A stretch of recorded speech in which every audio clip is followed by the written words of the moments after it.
내 시작은 미약하였으나 내 나중은 심히 창대하리라. 내 시작은 미약하였으나 내 나중은 심히 창대하리라. 욥기 8장 7절 말씀. 욥기 8장 7절 말씀. 우리 기도하겠습니다. 하나님, 내 시작은 미약합니다. 내 나중을 창대하게 하옵소서. 하나님, 내 시작은 미약합니다. 내 나중을 창대하게 하옵소서. 미약한 내가 예수님을 믿습니다.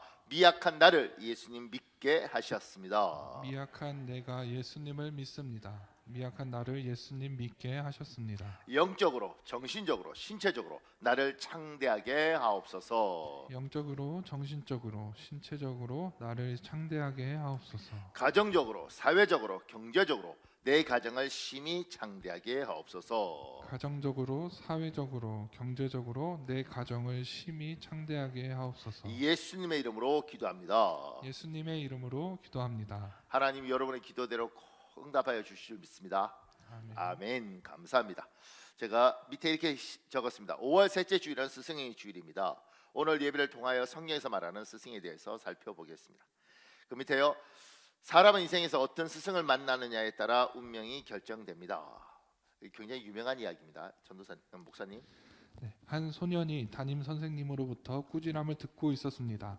미술 시간에 크레파스를 가져오지 않았다는 이유였습니다. 교사는 충혈된 눈으로 도대체 이번이 몇 번째냐며 다그쳤습니다. 소년은 어려운 가정 형편을 차마 말할 수 없었습니다. 교사는 침묵하는 소년의 머리를 쥐어박으며 고함을 질렀습니다.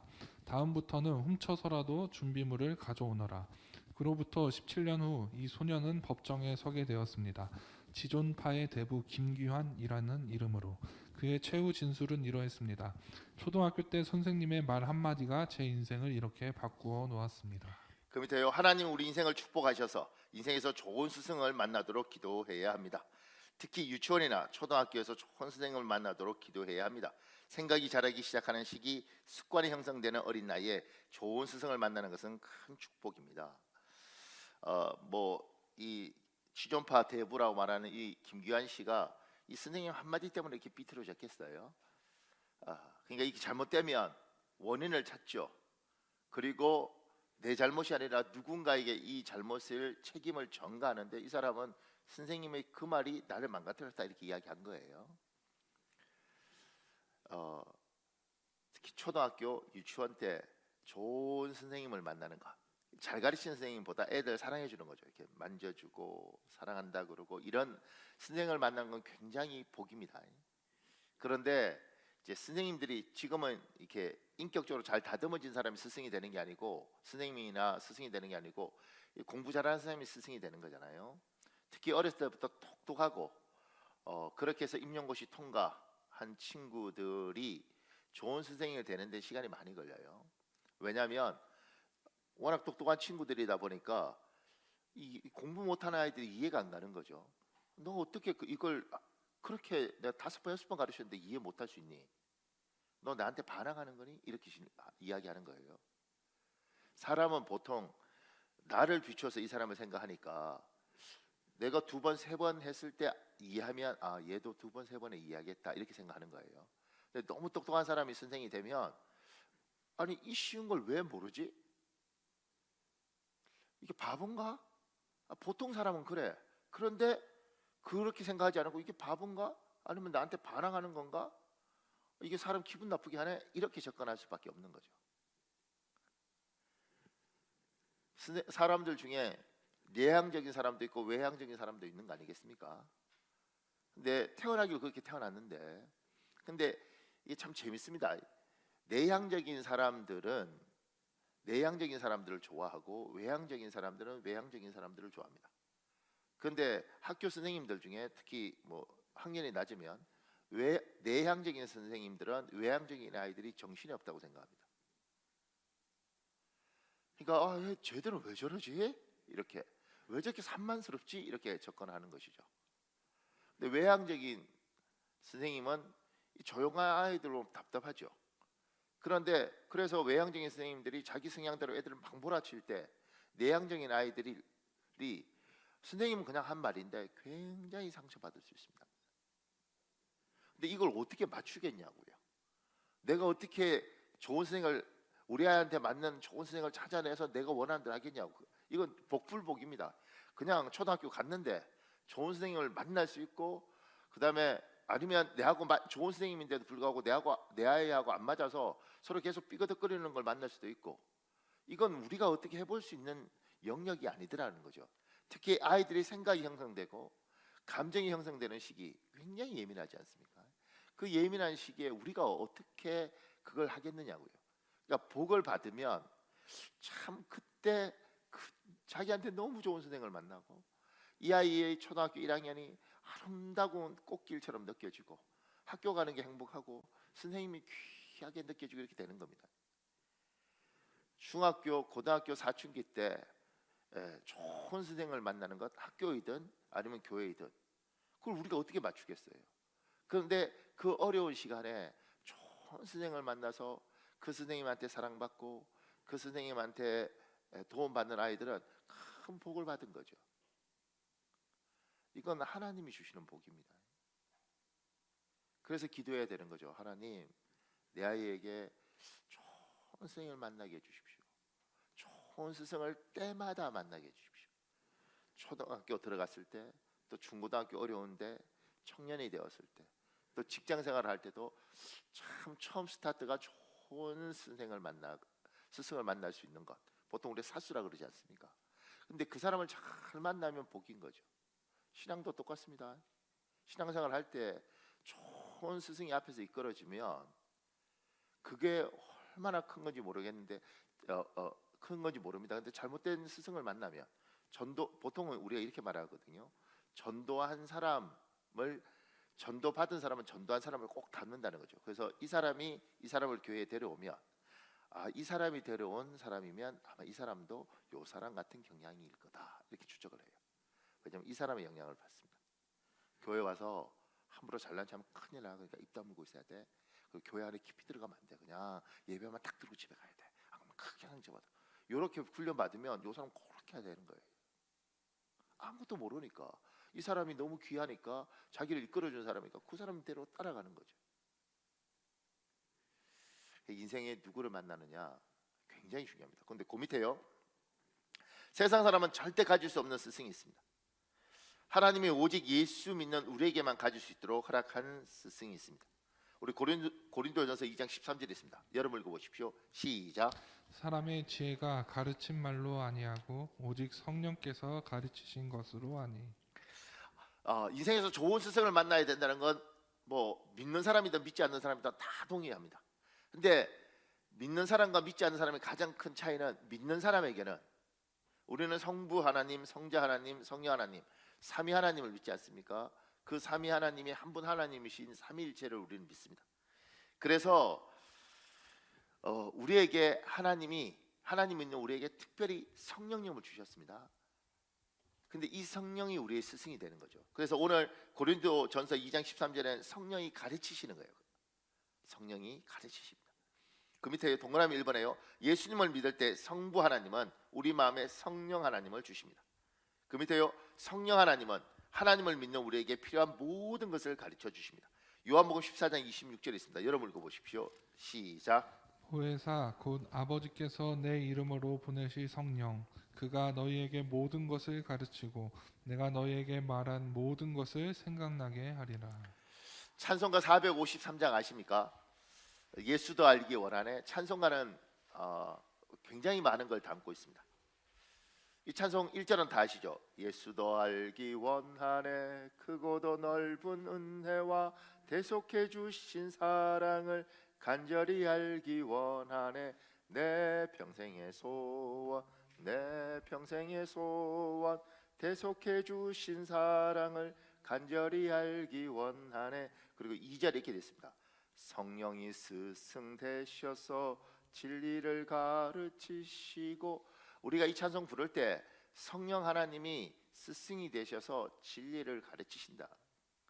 하나님 우리에게 성령을 주시고 이 성령이 우리를 가르치는 스승으로 우리에게 와 계십니다.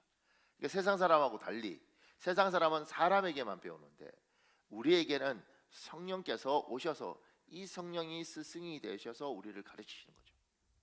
세상 사람들이 절대 가질 수 없는 하나님의 영, 그 성령을 예수 믿는 사람은 반드시 받아야 되고, 예수 믿는 사람은 성령께서 어디에 계시냐면 우리의 마음에 안에 오셔서 계시고 우리와 영원히 함께 하시는 이분이 스승이 되셔서 우리를 가르쳐 주시는 겁니다. 근데 이제 여기서 생각해 봐야 될 게 그 밑에요. 우리에게 성령 하나님이 우리를 가르치신다는 것에 대한 충분한 이해가 필요합니다. 요거 오해하는 경우가 많아요. 그 밑에요. 성령 하나님이 사람을 가르치시는 것을 신비적이고 초자연적인 방법으로만 국한하여 이해하려는 경향이 우리에게 있습니다. 이게 굉장히 초자연적, 하나님이 직접 우리에게 뭔가를 이야기하시고 뭔가 이렇게 하는 이것만 생각하는 경향이 있습니다. 그런 건 좀 밑에 지금 이게 양산이라는 경상도에서 목회하는 목사님인데 이분이 이제 방황을 많이 했더라고요. 이분이 쓴 글 중에 이런 내용이 있습니다. 보세요, 목사님. 2010년 4월 약 일주일 동안 금식하며 사람들을 보내달라고 기도하던 어느 날 나는 마음에 뜨거운 불이 임하는 놀라운 영적 체험을 하게 되었다. 인간의 언어로는 표현이 안 되는 엄청난 통증과 아픔이 느껴지는데 마치 면도날로 누가 내 심장을 막 도려내는 것만 같아서 기도하다가 그만 그 자리에 쓰러지고 말았다. 거의 실신할 만큼 숨이 턱 밑까지 차서 꼴깍꼴깍 넘어가고 정말 숨이 안 쉬어질 정도로 너무 아팠다. 시간이 얼마나 지났을까? 정신을 차려보니 온 바닥에 눈물, 콧물로 진창이 되어 있었다. 내가 왜 아픈지, 내가 왜 슬픈지도 모르는데 하염없이 눈물이 흐르며 아픔만 느껴지는 그때였다. 아프냐? 라고 육신의 귀에 들리는 음성은 아니지만 성령 하나님의 정말 강력한 음성이 들렸다. 예, 하나님, 제가 너무 아파서 죽겠습니다. 그게 바로 내 마음이다. 너 자식을 잃어버린 아버지의 마음을 아느냐? 그날 하나님은 내가 숨이 멎을 만큼 아팠던 고통, 창자가 끊어질 듯한 그 고통이 바로 자식을 잃어버린 아버지의 마음이요, 자식이 죽어가는 모습을 바라보는 아버지의 심정이라는 것을 가르쳐 주셨다. 그날 나는 펑펑 울면서 하나님께 말씀드렸다. 하나님, 이제 제 목회는 분명합니다. 우리 교회에 오세요. 그럼 매주일 제가 하나님 아버지를 춤추게 해드리겠습니다. 잃어버린 하나님의 아들, 딸을 찾아서 그 가슴에 주님 품에 안겨드리는 교회가 되겠습니다. 지금 이런 것, 이분 젊어요. 근데 이런 것들을 우리는 많이 듣고, 그러니까 성령이 스승이 되셔서 가르치면 항상 성령님께서 초자연적으로 뭐 말씀하시고 심장을 막 뜨겁게 하시고 막 이런 것들에 대한 기대가 너무 커요. 그러니까 이건 성령 하나님이 가르치시는 것이고 뭐 다르게 가르친다는 것에 대해서는 그건 그냥 이렇게 생각하는 경향이 있어요. 그러니까 신앙은 균형이 굉장히 중요한 거라고요. 그러니까 이렇게 하나님 하실 수 있죠. 우리 교회도 뭐 이런 체험들 하는 사람들이 많잖아요. 그러니까 이것만 하나님이 가르치시는 것이다. 이렇게 하면 신앙이 문제가 있습니다. 이 방법도 쓰세요. 근데 하나님이 잘 성령 하나님께서 우리를 가르치는 90%, 95%의 방법은 뭐냐면 그 밑에요. 작아서 한번 해요. 성령 하나님은 다양한 방법을 통하여 자기 사람을 가르치십니다. 신비적이고 초자연적 방법만을 고집하지 않으십니다. 오히려 아래의 방법을 더 자주 사용하십니다. 사무엘하 7장 14절에 있습니다. 여러분 읽어볼래요? 시작. 나는 그의 아버지가 되고 그는 내 아들이 될 것이다. 그가 잘못을 저지르면 사람이라는 막대기와 인생이라는 채찍으로 그를 징계할 것이다. 사람이라는 막대기, 인생이란 책찍을 통하여 하나님은 가르치십니다. 제가 밑에요. 성령 하나님은 직접 음성으로 사람을 가르치기 이전에 자기 사람이 스스로 생각하고 스스로 깨닫기를 기대하십니다. 자기 사람이 수동적인 사람이 아니라 능동적인 사람이 되길 바라십니다. 그 밑에요. 성령 하나님은 자기 사람을 가르치실 때 사람을 도구로 사용해 가르치는 걸 좋아합니다. 인생을 도구로 사용해 가르치는 것을 좋아합니다. 저는 여러분이 다 성령의 음성을 듣고 하나님의 능력을 체험하고 그렇게 하시길 예수님 이름으로 축복합니다. 굉장히 귀한 겁니다. 근데 이제 그것만 생각하는 경향이 좀 은혜를 체험하면 깊어져요. 그럼 신앙이 이제 좀 아쉬운 게 많습니다. 하나님은 우리를 만들 때 생각하는 존재로 만들었습니다. 그리고 갓난아기가 아니라 성숙하기를 원하십니다. 그러면 사람은 스스로 생각하고 스스로 고민하고 이게 이건가 이게 이건가 이게 이거구나 요렇게 깨달아갈 때 하나님이 원하시는 인간이 되는 거예요. 그러니까 초자연적을 자꾸 요구하게 되면 그게 잘못됐다고 이야기하는 것이 아니라 그렇게 되면 어떻게 되냐면 인간이 자꾸 수동적이 되고 말씀하세요. 말씀 안 하면 아무것도 안 할 겁니다. 밥 먹을까요 말까요? 길 갈까요 말까요? 저 여자하고 결혼할까요 말까요? 모든 걸 내 생각이 없애고 그냥 이렇게 기계처럼 이렇게 움직이길 원해요. 믿음 좋은 줄 안다고요. 그러지 않습니다. 하나님은 여러분과 저한테 사람이란 막대기, 인생이라는 책찍, 심지어 고난이라는 폭풍 이 속에서 생각하게 만드십니다. 고민하게 만드십니다. 스스로 생각하고 스스로 고민하면서 이게 뭘까? 하나님이 나에게 뭘 원할까? 나는 어떤 선택을 이런 때로는 잠을 못 이루는 불면의 밤들을 보내고 때로는 1년 2년 방황하면서 그 속에서 이게 이거구나 그렇게 했을 때 사람이라는 존재가 성숙하더란 거죠. 하나님은 이렇게도 일을 하십니다. 왜 주님 저에게 이런 고난을 주십니까? 그런데 하나님의 주신 고난을 잘 이긴 사람들은 다 이렇게 말합니다. 정말 그 고난을 통해서 나에게 유익이었다 이렇게 이야기하는 거예요. 그러니 무엇가 있을 때마다 나는 아무것도 안 할 거야. 하나님 말씀하세요. 뭐예요? 이렇게 이야기하는 게 그게 바른 신앙이냐? 그게 정답이냐? 제가 이렇게 사람을 가르쳐 보니까요. 사람은 스스로 판단하고 스스로 결정하지 않으면 밀려서 하면 다 욕하고 원망하고 안 좋으면 투덜거려요. 그래서 제가 이렇게 하죠. 목사님, 저희 딸이 얘하고 결혼한다고 그러는데 제가요 뜯어 말리고 있는데 진짜 말을 안 듣습니다. 그럼 제가 이렇게 말합니다. 그렇게 뜯어 말려서 당신 딸을 당신이 원하는 사람하고 결혼했다가 잘 살면 다행인데 잘못되면 그 원망 당신 다 어떻게 받을 거냐. 안 될 때마다 엄마가 결혼시켜서 그랬잖아. 이렇게. 인간은 스스로 선택하면 스스로 책임을 집니다. 그런데 밀려서 결정하면 반드시 잘못되면 누군가를 원망합니다. 그래서 하나님이 우리에게 어떤 걸 이야기하시냐면 해, 안 해? 내가 책임질게 잘해. 그래놓고 좋은 걸 주셔도 인간은 내가 스스로 선택한 게 아니고 밀려 선택했으니까 투덜투덜거릴 때가 많아요. 그래서 스스로 판단하고 스스로 생각하고 스스로 결정하도록 하나님이 말씀하지 않고 기다릴 때가 굉장히 많습니다. 그래서 우리가 잘못했을 때 때로는 하나님 나타나셔서 너 왜 이거야? 큰일 나도 너 죽여버릴 거야 이렇게 말씀하지 않고요 놓아두십니다. 그래서 누군가는 1년, 누군가는 3년, 누군가는 5년 엄청나게 지옥 같은 시간을 보내고 하나님이 그 사람한테 말씀하시는 게 아니라 가만히 지켜보시면서 그가 그 속에서 막 이게 뭐지? 인생이 뭐지? 사람이 뭐지? 내가 진짜 인간들이 정말 다 싫다. 죽어버릴까? 이런 과정들을 다 통과해서 어느 순간인가 성숙이라는 걸 탁 하고 스스로 생각하고 옳고 그름을 판단하고 이렇게 놓아두시는 거죠. 지금 이 대한민국에 너무 머리가 좋은 어린아이들이 많습니다. 20살이 되고 30살이 됐는데 다 애기예요. 근데 머리들이 좋아요. 그러니까 계산은 굉장히 빠른데 어떤 선택을 할 때 보면 항상 이기적이고 계산적이고 그렇게 선택하는 거죠. 성숙하다는 느낌이 별로 없습니다. 모두와 함께 사는 깊은 생각을 하지 않습니다. 고난을 통과하지 않고 보호받고 그 다음에 사랑받고 그렇게 해서 사회인이 되고 어른이 돼서 근데 영양분은 잘 받고 그리고 공부는 잘해서 똑똑한 애들이 많으니까 이 아이들이 움직일 때마다 바로 눈앞에 있는 이득을 위해서 움직이지 내가 좀 손해봐도 모두를 아우를 수 있고 지금은 손해봐도 내가 나중에 나이가 좀 더 들면 이것들을 통해서 굉장히 귀한 열매를 맺을 이런 것들을 보지 않는 거죠.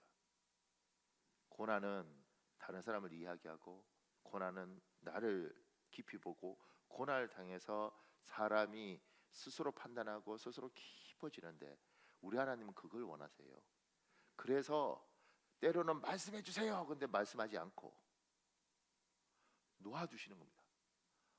하나님, 목사님, 저는 절대 성령 음성을 못 듣고 저는 신앙생활하는데 이게 진짜 들은 적이 없습니다. 내가 뭐 신앙이 잘못됐습니까? 완전히 애기들은 말을 해주지 않으면 안 되니까 이야기하지만 때로는 믿음이 조금 자랄 것 같으면 하나님 도와주세요. 그리고 참 많은 고민들을 하죠. 그리고 그 속에서 깨닫고 합니다. 그렇게 하나 자라가는 거죠. 그러니까 여러분한테 고뇌가 오면, 고민이 오면 세상 사람 다 그렇게 사는 것처럼 여러분도 고민하셔야 됩니다. 그리고 우리 아이들에게 그 고민의 과정이 있을 때 여러분이 다 풀어주면 안 되고, 저 속에서 하나님이 일하실 걸 믿고 기도하면서 이 아이가 그 고난 속에서 스스로 생각할 수 있도록 놓아두셔야 됩니다. 그러면 그 속에서 내가 풀어줄 수 있죠. 내 아이 문제 내가 해결해 줄 수 있죠. 가만 기다려, 엄마가 해줄게, 아빠가 해줄게. 그럴 수도 있죠. 간단할 수 있습니다. 그런데 때로는 얘가 카드값 때문에 힘들어해보고, 그러면서 야 300만 원 아버지가 내한테 등록금 300만 원 500만 원 줄 때는 아무것도 아닌데 내가 300만 원 모으려니까 진짜 혓바닥이 빠지는구나, 죽을 것 같구나. 그걸 자기가 직접 경험해야 되는 거예요. 그걸 보면서 아빠가 해줄게 이 말 하고 싶죠. 근데 그게 이 아이를 죽이고 이 아이를 망가뜨릴 수 있는 겁니다. 정말 죽을 것 같으면 손 뻗어서 도와줘야지만 그러지 않으면 놓아둬보는 거예요. 고생하고 잠 못 자고 그 속에서 돈이 얼마나 귀한지 알고, 그 속에서 내 부모가 나한테 뭘 해준 줄 알고. 하나님은 사람이란 막대기, 인생이란 채찍을 써서 사람을 다듬습니다. 우리도 그렇게 다듬어 왔습니다. 성령 하나님은 직접 말씀하실 수도 있지만 사람이란 막대기, 인생을 채찍을 쓰십니다. 여러분에게 사람이란 막대기 와서 때리고 인생이란 채찍이 와서 여러분을 고통스럽게 할 때 그 속에서 성령의 음성을 듣는 놀라운 능력이 있길 예수님 이름으로 축복합니다. 조금 더요. 그 밑에요. 동그라미 1번에요. 인생에서 위대하고 유명한 사람을 만나지 못했다고 실망하지 마십시오. 성령 하나님이 여러분과 제 주변에 아주 좋은 스승을 많이 두셨습니다. 그 밑에요. 기억해야 할 것이 있습니다. 모든 방면에 완벽한 훌륭한 사람은 세상에 없습니다. 그리고 모든 방면에 완벽하게 엉망인 사람도 세상에 없습니다. 모든 사람은 장단점을 가지고 인생을 삽니다. 상대적으로 장점도 많이 있고 상대적으로 단점이 많은 사람이 있을 뿐입니다. 그 밑에요. 주변 사람을 잘 관리하십시오. 하나님이 여러분과 저에게 좋은 스승을 많이 주셨습니다. 이 사람에게 작은 것이지만 좋은 것을, 저 사람에게 작은 것이지만 좋은 것을 배우는 태도도 탁월한 배움의 자세입니다. 그 밑에요. 기도하셔야 합니다. 하나님 나의 눈을 복되게 하셔서 주변 사람에게 좋은 것을 발견하고 귀한 것을 보게 하소서. 사람들이 착각하는 것 중에 하나는 어디 가서 정말 유명하고 정말 대단한 사람을 만나서 이 사람하고 해야지, 이 사람이 내 스승이 돼야지 내가 막 엄청 클 줄 알고 이렇게 생각을 해요. 그런데 제가 이제 어떤 분 만났는데, 어떤 목사님, 나이 많으신 목사님 만났는데 제가 너무 어떤 부분을 잘하더라고요. 그래서 제가 목사님한테 여쭤봤죠. 목사님은 스승이 누구십니까? 누구한테 가장 큰 영향을 받으셨습니까? 이렇게 물으니까 이분이 가만히 계시더라고요. 그때 80이 넘으셨는데. 그러니까 제가 보면서 그럼 스승이 없나? 제 같은 경우는 있거든요. 이렇게 학문적 스승, 목회적 스승 뭐 이렇게 있는데 스승이 없나? 근데 이분이 이렇게 말하더라고요. 내가 이렇게 목사로서 이렇게 여기 저기 이렇게 모임들에 가서 사회도 보고 뭐 이랬는데 거기에 와서 어떤 분이 하는 그 모습을 보면서 야 저거 좋다, 저거 좋다, 저거 좋다 이렇게 살아왔는데 그 조금이 모여서 지금 내가 이렇게 된 것 같은데 이렇게 이야기하시더라고요. 그러니까 위대한 스승, 놀라운 스승을 만난 사람도 있는데 그렇게 해서 배우는 게 다라고 생각하지만 누군가는 바로 옆에 있는 사람 보고 저거 참 좋다, 저거 나도 배웠으면 좋겠다, 야, 저렇게 살면 좋겠다 이러는데 그게요 아주 작은 것 같지만 인생 하나에 모여서 그 속에서 하나님이 나를 이렇게 풍성하게 만드는 것들이 있더라는 거예요. 지금 여러분에게 세계적인 스승이 필요한 게 아니에요. 여러분 주위에 하나님이 좋은 사람을 두셨는데 우리는 저 나쁜 사람, 저 좋은 사람 이렇게 판단해서 사람을 이렇게 하는데 완벽하게 좋은 사람도 없고 완벽하게 나쁜 사람도 없습니다. 나름대로 다 장단점이 있는데 이 사람하고 있으면서 좋은 장점을 우리가 배우는 거죠. 이렇게 그게 보여야지 이게 복이 있는 사람인 겁니다. 제가 어떤 목사님 만났는데 그 목사님은 너무 거칠어요. 나중에 이제 제가 들으니까 그 거친 이유를 알겠더라고요. 아, 이 교인들이 워낙 거친 사람들이고 그 거친 사람들하고 개척해서 이분이 교회를 하려고 하니까 죽이니 살리니 야 너 뭐 이렇게 해서 우리는 이제 그 목사님들이 막 그렇게 하는 거 굉장히 싫어하는데 이 목사님은 그럴 수밖에 없었는가 보다 이렇게 생각을 하게 되더라고요. 근데 하여튼간 저는 불편해요. 저하고 너무 다르니까 굉장히 불편한데 어느 날 그분하고 이야기하는데 자기 교회 교역자 이렇게 목사님들을 이렇게 목사님들이 이제 뭐 몇 년 하시다가 또 더 큰 교회 가서 훈련도 받으시고 그러니까 이제 새로운 부목사님 이런 분들을 이렇게 모셔와야 되잖아요. 근데 자기는 반드시 대학원 성적 증명서, 대학 성적 증명서를 제출하라고 이야기한다는 거예요. 제가 아니 목사님, 아니 뭐 목사들이 하나님 사랑하고 인격이 있으면 되지. 그리고 대학원 졸업했으면 되지. 아니 성적 증명서를 뭐하러 떼서 오라 그러십니까? 이렇게 이야기했죠. 저는 원래 평소 때 마음에 안 들었기 때문에 뭘 하든지 이제 기분이 나빠. 그런데 이제 그 가뜩이나부터 이상하게 뭐 성적 증명서 뭐 우리가 회사야 이렇게 이야기했단 말이에요. 근데 이분이 이렇게 얘기하더라고요. 목사님, 대학도 그렇고 대학원도 그렇고 출석만 제대로 하면 다 B 이상은 받아. C나 D 학점을 받았다는 것은 출석을 안 했다는 거야. 그렇죠. 그러면 불성실한 사람이야. 목사가 불성실한 사람을 뽑아서 되겠어? 머리가 좋아도 불성실한 사람은 안 돼. 나는 성실한 사람을 뽑기 위하여 성적표를 보는 거야. 그리고 눈빛이 알겠니 이 바보야? 이런 눈빛.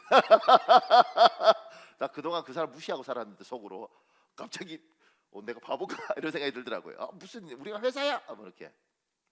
그러면서 아하, 사람마다 이렇게 90%가 이상해도 10% 귀한 게 있고 90%가 좋아도 10% 이상한 게 있는데 우리는 이렇게 뭉뚱그려 생각하지 않습니까? 근데 이 사람에게서 이 좋은 것들을 보는 거죠. 이런 귀한 게 있구나. 이런 소중한 게 있구나. 저걸 내가 그래서 조금 전에 말했던 그분처럼 여기서 조금 여기서 조금 여기서 조금 했는데 우리 주위에 너무 좋은 스승이 많이 있는 거예요. 이 눈이 열리는 복이 여러분의 있길 예수님으로 축복합니다. 정말 그게 열리면요, 와 저거 내가 배워야겠다. 내가 저거 배워야겠다. 제가 한 7, 8년 전에 눈이 열려서 제가 봤던 건 뭐냐면 아내의 핸드백을 들어주는 남자들이 아름다워 보이더라고요. 저희가 이제 자라면서 저희 청년 때 남자 중에 가장 황당하고 이상한 장면, 여자 화장실 앞에서 여자 핸드백을 들고 서 있는 남자, 바보 이랬다고요. 근데 시간이 지나면서 세상 문화가 많이 바뀌면서 굉장히 큰 용기고 또 사랑하는 사람에 대한 엄청난 배려. 그래서 지금 우리 남편들 중에 공중 화장실 가게 됐을 때 그 화장실 앞에서 아내의 가방을 들고 서 있을 수 있는 남자가 몇 명이나 되는가? 나는 서 있으라고 강요한 적도 없고 요구한 적도 없습니다. 괜히 나보고 노려보고 이러지 말고. 근데 가만 생각해 보십시오. 이 사랑하는 여자, 이 소중한 여자.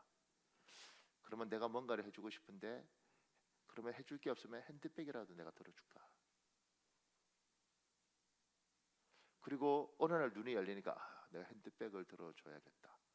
그래서 얼마 전에 그 집사람하고 집에 들어가면서 여기 물건 하나 들고 집사람 핸드백을 제가 이렇게 딱 들었어요. 그래서 저희 사모님이 왜 그러냐면 괜찮아. 그래서 2개 들고 우리 사모 앞에 가고 가는데 우리 아파트 우리 앞집이 다른 교회 집사인가 봐요. 제가 이제 목사인 줄 아는 것 같아요. 그 집 아들하고 우리 아들하고 같은 학교 같은 학년이라서 기분 좋게 들고 가는데 그 집에서 그 집사님이 내려오면서 날 보는 것 같더라고. 마주쳤어요 이렇게. 자랑스러운데 왜 이렇게 부담스럽고 이렇게 힘들지? 그러니까 이제 아직 덜 된 거죠. 근데 어느 날 보면서 야 저거 참 좋아 보인다.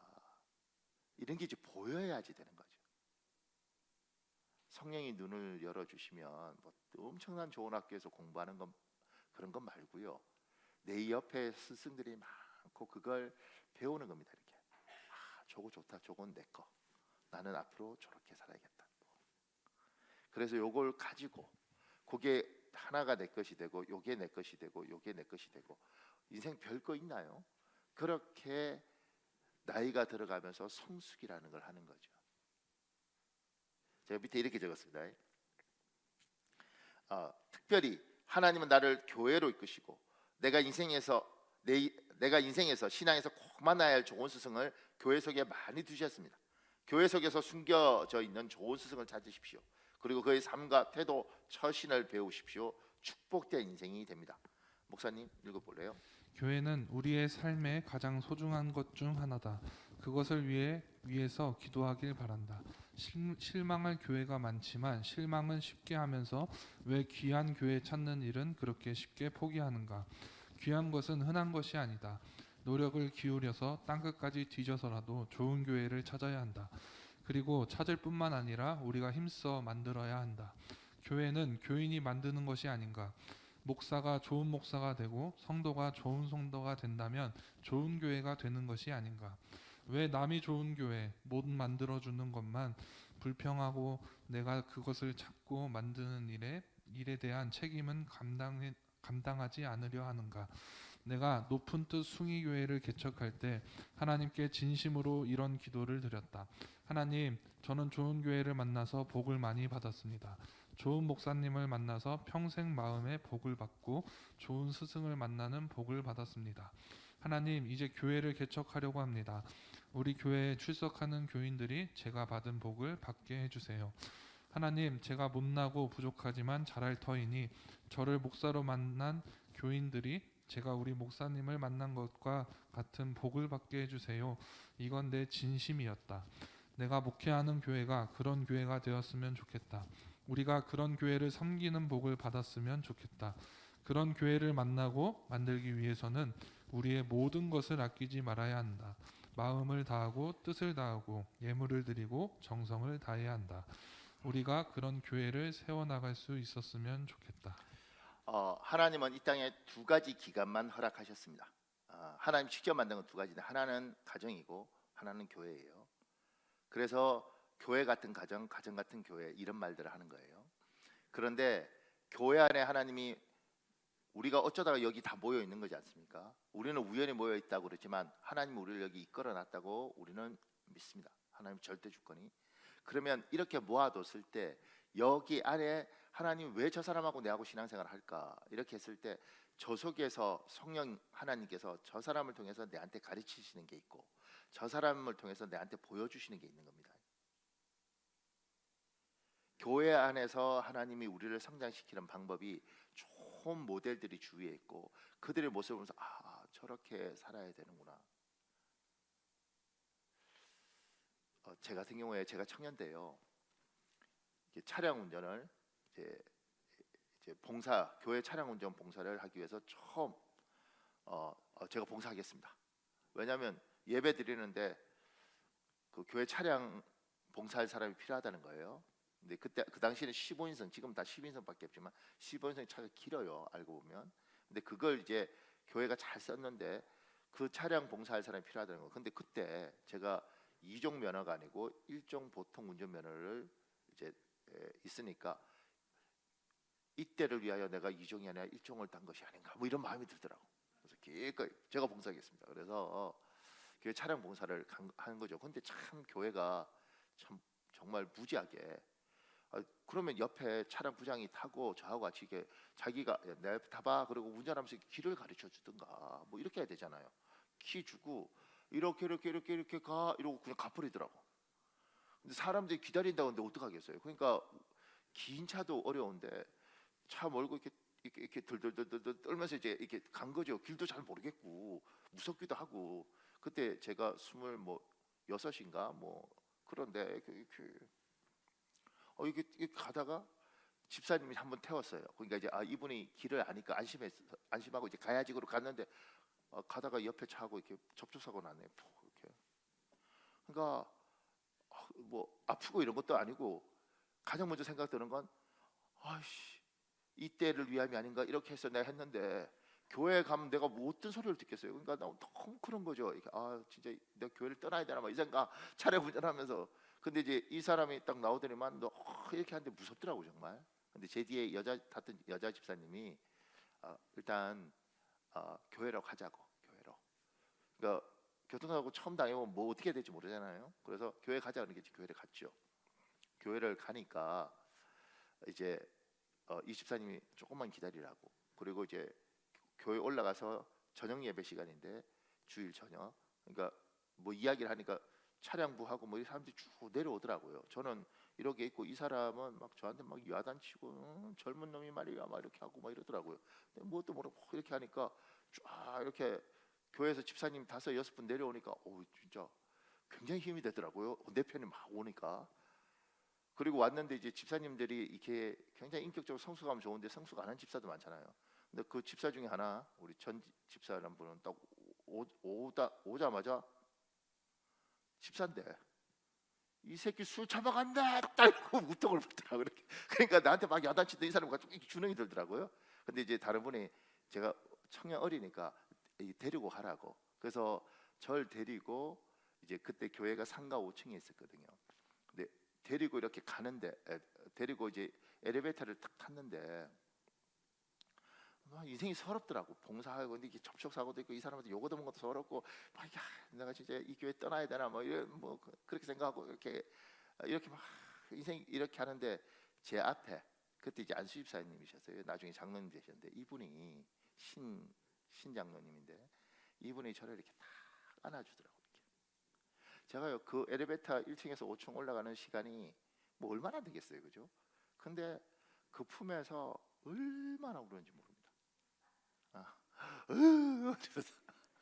내가 뭐 잘못했다고 그렇게 울고. 근데 이 품이 참 따뜻하더라고요. 그 나중에 이제 이 장로님이 그때 안수집사님인데 이분이 집에 가서 그랬다고 그래요. 그 딸이 피아노 하는 애였는데 걔가 얼마나 무서웠겠어. 그래서 내가 안아줬다 이렇게 이야기를 하셨대요. 그리고 제가 그 품에 안겨서 울고 난 이후에 교회 안에서도 이렇게 따뜻하게 안아주는 것들이 얼마나 귀한지를 아는 거예요. 그래서 우리 교회 이렇게 보면 청년들이나 뭐 이런 애들 제가 이렇게 한 번씩 안아주고 이런 거 여러분 보실 수 있습니다. 집사님 중에서도 제가 안아주는데 이 워낙 쑥스러워하는 남자 집사들이 있어서 안고 난 후에 내가 또 무안해요. 근데 그렇게 하는 이유가 뭐냐면 그때 그냥 그런 것들이 인생에서 교훈이 되고 그런 것들을 통해서 배우게 되고 이렇게 하는 거죠. 그러니까 교회 안에 여러분 주위에 좋은 사람들 많습니다. 완벽한 사람 없어요. 근데 그걸 눈이 열리면 보이는 거죠. 저거 배워야겠다. 저건 안 배워야겠다. 저건 필요하다. 그래서 제가 어디 가서 소개할 때 이런 이야기를 했었습니다. 제가 제 모교에 가서 한 달 전인가 설교할 때 저는 굉장히 좋은 학자들 그리고 정말 세계적인 학자들 어떤 분야에서 제가 그분들한테 제가 좋은 걸 많이 배웠다. 그런데 제가 있던 이 모교에서 그리고 제 스승인 유 목사님한테서 내가 가진 사고의 85%는 여기서 형성되었다. 교인들이 잘 이해를 못한 거죠. 그러니까 제가 이렇게 말하는 거죠.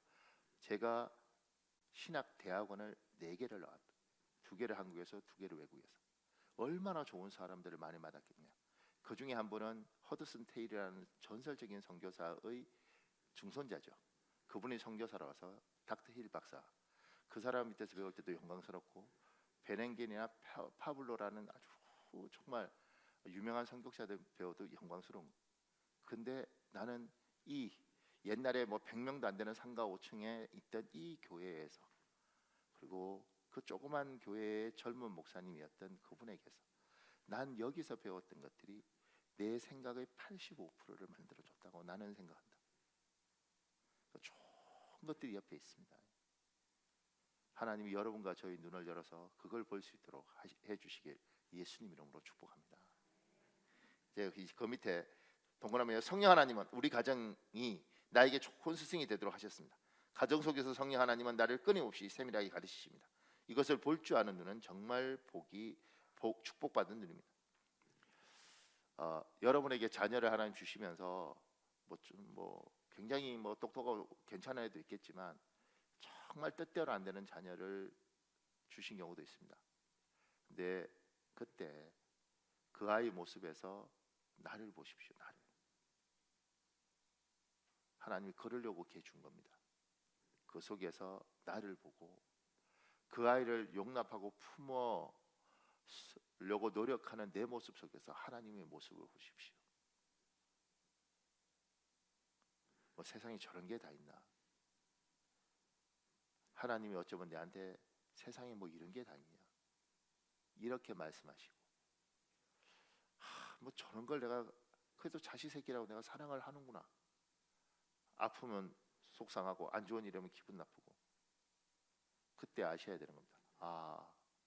하나님이 나 같은 걸 자식으로 보고 딸로 보고 나 때문에 속상해하시고 버리고 싶어도 버리지 못하시고 끌어안을 수밖에 없는 부모라는 게 이런 건가 보다. 하나님이 여러분에게 자녀를 두고 그 자녀를 통해서 성령께서 엄청난 말을 하십니다. 그것을 봐야 됩니다. 제일 마지막이에요. 스승의 주일입니다. 아무리 나의 인생을 뒤져 보아도 좋은 스승이 없다는 것은 내 인생이 불행했다는 것을 의미합니다. 성령 하나님은 반드시 내 주위에 좋은 스승을 많이 주셨습니다. 이 사실을 깨닫고 발견하는 스승의 주일 되길 예수님 이름으로 축복합니다. 사랑하는 여러분, 우리 한 8분 기도할 수 있습니다. 이 시간에 주여 한번 조용히 부르고요. 하나님, 내 안에 성령 하나님이 스승이 되신 줄 믿습니다. 아버지, 인생 막대기와 인생 책찍과 사람 막대기 통해서 나에게 가르치시는 교회 안에서 좋은 스승을 발견하게 하시고 자녀를 통하여 하나님 성령의 음성을 듣게 하여 주옵소서. 제가 주여 한번 간절히 부르고 기도하겠습니다. 주여, 아버지